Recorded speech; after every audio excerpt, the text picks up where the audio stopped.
Bom dia, boa tarde, boa noite. Hoje, o grupo composto por mim, Vitor Hugo, João Marcos e Estela Miranda vai apresentar um pouco sobre reengenharia de software. Esse é o sumário do que vai ser dito agora. Então, o que é reengenharia de software? Reengenharia é o processo de reconstrução de um software já existente.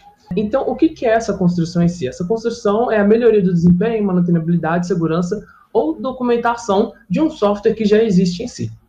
Então, assim, para exemplificar o que seria o caso da engenharia, a gente tem uma planta aí de Belo Horizonte da década de 70. Então, essa foi a primeira planta e a primeira engenharia feita pensando em como que seria a cidade de Belo Horizonte. E essa é a cidade de Belo Horizonte hoje. Então, assim, a gente vê que projetos, eles tendem a crescer com o tempo, então é necessário você, de tempos em tempos, tá vindo e fazendo a reengenharia dele, né, para você conseguir fazer uma análise e entender melhor como que ele pode ser construído de uma forma consistente para o futuro. A gente tem as leis de Lehman, que no ao todo são 8 leis, mas a gente vai dar ênfase aqui nessas 4 aí, porque elas vão exemplificar melhor a questão de expansão de um software. Então, a primeira lei, ela trata contra a mudança contínua, onde que fala que um software deve ser continuamente adaptado, senão ele se torna menos satisfatório, uma vez que o usuário, ele tende a ter novas demandas enquanto ele usa o software. A segunda lei é contra a complexidade crescente. Se não forem tomadas medidas para reduzir complexidade, ele irá aumentar progressivamente, ou seja, um software ele tende a aumentar a complexidade com o tempo. Então é necessário que com o tempo também se faça manutenções para que essa complexidade diminua. A terceira lei trata contra o crescimento contínuo. Software deve ter funcionalidades ampliadas para manter a satisfação do usuário. Novamente naquela questão, quanto mais um usuário usa, mais o usuário sente deficiências de novas funcionalidades e é necessário incrementar essas novas funcionalidades para aquele software continuar adepto à realidade daquele usuário. Por fim, a última lei aqui é declínio de qualidade. O software se deprecia se ele não recebe as mudanças necessárias. Então, novamente, mais ou menos aquilo que já havia sido falado, né? O software, enquanto ele está em sua vida útil, quanto mais tempo passa, se ele não tiver manutenção e se ele não tiver implementação de novas funcionalidades, ele tem um declínio em relação à sua qualidade, porque talvez não supra todas as necessidades para o usuário. Então, quais são os benefícios de se usar reengenharia de software? O primeiro benefício é que reduz a complexidade de sistemas legados. Então, você consegue reduzir a complexidade total de um sistema que já está em uso há muito tempo. O segundo ponto seria a redução de riscos, onde que o risco de desenvolver o software novamente é alto, né? Se você não fizer a reengenharia dele ou a manutenção contínua, podem ocorrer erros de especificação ao programa de desenvolvimento. É necessário a gente fazer uma reengenharia de tempos em tempos, porque senão pode ocorrer erros assim, específicos em relação à documentação também. Reduzir os custos, o custo de reengenharia pode ser menor se o custo do que o custo de desenvolvimento, né? Então, é menor o custo de você fazer reengenharia do que o custo de você ter que desenvolver o sistema todo do zero. E, por fim, ferramentas podem automatizar uma parte. Quando aplicar a reengenharia? Então, os momentos necessários a serem aplicados em engenharia são quando a documentação já está obsoleta ou não há documentação, quando desenvolvedores deixam a empresa, ou quando os desenvolvedores principais que que seguiam aquele projeto deixam de seguir ele, né? Quando se há conhecimento limitado do sistema, quando gasta-se muito tempo para realizar pequenas mudanças, correções de defeitos frequentes, quando o software tem muitos defeitos, e quando há problemas de manutenção, que é com um efeito de cascata, né? Falando agora sobre o processo de reengenharia, a gente tem que ele começa na análise de inventário e depois vai passando para a reestruturação de documentos, a engenharia reversa, reestruturação de código e de dados, chegando ao fim na engenharia avante. Sendo importante citar que esse é um processo cíclico, então ele vai sempre se repetir até que o processo de reengenharia seja finalizado.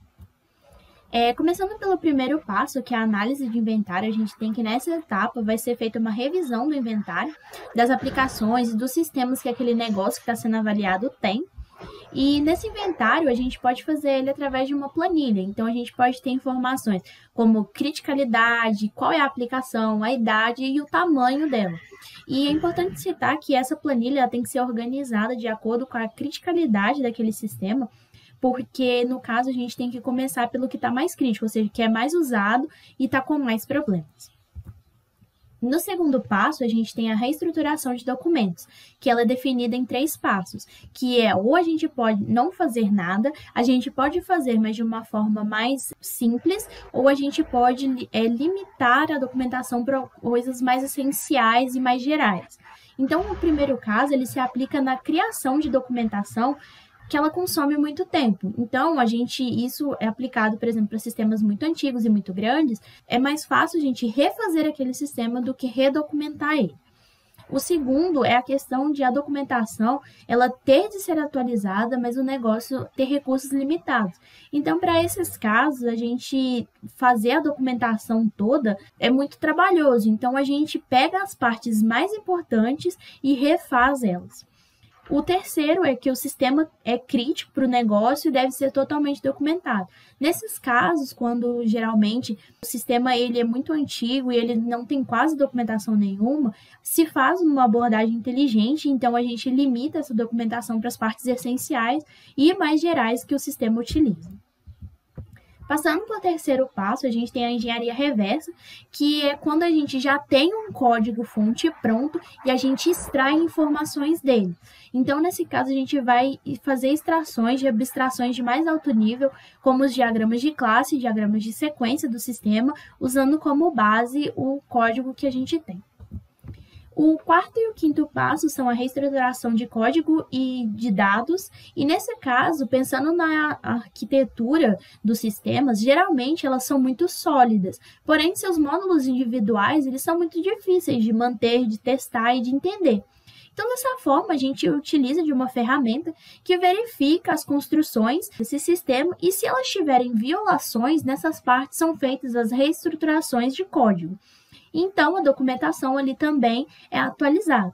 Já a reestruturação de dados ela é mais complexa, porque ela vem se formulando desde a engenharia reversa, quando a gente faz a questão do novo diagrama de classes, diagrama de sequências, porque aqui será o banco de dados que vai ser atualizado. Então, ele tem que ser atualizado de uma escala completa para todo o sistema com o que ele necessitar. Chegando no último passo, a gente tem a engenharia avante, que nesse caso nós vamos pegar todas as informações que foram coletadas anteriormente e vamos, por assim dizer, executar. Então, a gente primeiro faz a recuperação do projeto, então, ou seja, com tudo que foi analisado, a gente vê como melhorar a qualidade desse sistema de acordo com o que foi feito. Então, a gente adiciona as novas funcionalidades que foram encontradas e, por fim, a gente modifica a arquitetura de acordo com essas novas funcionalidades. E, como resultado, a gente vai ter a nova configuração do sistema. Uma coisa interessante a se citar é que depois desse passo, nós vamos voltar novamente para o passo 1. E nesse caso, a gente tem que vai ser feita uma atualização naquela planilha que nós criamos. Então, o que era crítico agora deixa de ser crítico porque nós estamos fazendo atualizações. Bom, eu vou falar um pouquinho sobre essa parte do custo-benefício. O processo de reengenharia pode ser um processo bem custoso, então por isso deve-se analisar o custo-benefício do projeto. Aí, se o custo do suporte e da manutenção não for tão alto, o tempo de vida do sistema está próximo de se esgotar. Então, não tem tanta necessidade de se aplicar reengenharia. Outro caso de aplicação é em relação à mantenibilidade do programa. Sistemas ultrapassados tendem a ter custos altos e demandar uma mão de obra de um nicho específico, aumentando os custos. Então, nesse caso, a engenharia é uma boa escolha. Em resumo, compensa quando o sistema tem vida longa e pobre mantenibilidade. Bom, aqui temos uma fórmula para calcular esse custo-benefício para verificar se a reengenharia é necessária ou não. O primeiro passo é pegarmos o custo de manutenção anual corrente da aplicação e somarmos com o custo de operação anual corrente. Depois, subtraímos o valor de negócio anual do corrente da aplicação pelo valor obtido anteriormente. Multiplicamos isso pela esperança de vida do sistema e obtemos o custo de manutenção. Depois, temos que calcular o custo com reengenharia. Temos que somar os custos da manutenção anual e os previstos após a reengenharia e multiplicar pela subtração da esperança de vida do sistema pelo período estimado da reengenharia. Depois, subtraímos o valor de negócio anual previsto após a reengenharia, a última operação realizada. E, por fim, subtraímos o resultado pela multiplicação entre os resultados estimados da reengenharia pelo fator de risco da reengenharia. Aí, depois, basta subtrairmos para obter o custo-benefício, basta subtrairmos o custo da reengenharia menos o custo da manutenção. Assim, obtemos o custo se é realmente viável ou não aplicar a reengenharia. Temos algumas ferramentas para realizarmos a reengenharia. E uma delas são as análises, tanto a estática quanto a dinâmica. A análise estática, ela extrai informações do código. Ela é útil para verificar práticas ruins, erros de sintaxe e falhas de segurança. A vantagem dela é que ela é rápida, barata e não demanda execução do código, podendo ser aplicada até mesmo durante o desenvolvimento. Uma desvantagem é que a ordem dos eventos é perdida, que, por exemplo, por onde começa a ler tal um diagrama, etc. Os relacionamentos dinâmicos não são bem capturados, como polimorfismo, reflexão. A utilidade dessa análise é para verificar práticas ruins, erros de sintaxe e falhas de segurança. Temos também a análise dinâmica, que é a de black box, que ela está em informações da execução. Ela é útil para verificar o tempo de resposta, a performance da aplicação, o comportamento funcional e a capacidade do software de se adaptar em diversos ambientes. A vantagem dela é que ela é mais fácil de acompanhar a ordem dos eventos. A desvantagem é que ela demanda a execução do sistema. Então, além do fato dela ser incompleta e impossível de testar tudo. Então, ela é bem escalável, digamos assim. Ela é útil para verificarmos o tempo de resposta, a performance da aplicação, o comportamento funcional e a capacidade do software de se adaptar em diversos ambientes. Agora eu vou falar um pouco de algumas ferramentas de análise estáticas.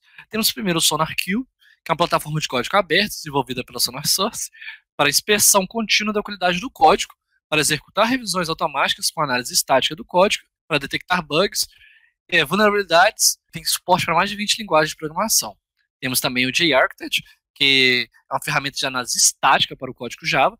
Essa ferramenta suporta um grande número de métricas de código que permite a visualização de dependências usando gráficos direcionados de matriz de dependências. E também temos a Checkstyle, que é uma ferramenta de análise de código usada no desenvolvimento de software para verificar se o código-fonte de Java é compatível com as regras de codificação especificadas. Temos também ferramentas de reestruturação. Peguei exemplo da DMS Software Reengineering Toolkit, que é um conjunto proprietário de ferramentas de transformação de programa, disponíveis para automatizar a análise e modificação, tradução ou geração de sistemas de softwares personalizados para misturas arbitrárias de códigos de idiomas de origem para sistemas de software em larga escala. Pode ser usado tanto para C++, Java, COBOL, SQL, HTML, até mesmo para Verilog. O objetivo do DMS é fornecer uma infraestrutura suficiente para que o construtor de ferramentas personalizadas possa gastar seu trabalho trabalhando nos detalhes da ferramenta personalizada em vez de construir um maquinário da infraestrutura. Temos também alguns mais específicos, como por exemplo o GlossForge, da Polyhedron Solutions, que é um conjunto multifuncional de ferramentas para analisar e melhorar os programas de Fortran. Temos também as ferramentas de engenharia. Um exemplo desse tipo de ferramenta é o Muse, que é uma ferramenta independente de linguagem. Ela é extensível, servindo tanto para análise estática quanto para análise histórica, e permite também metamodelos e visualizações. Aqui estão nossas referências, e muito obrigado.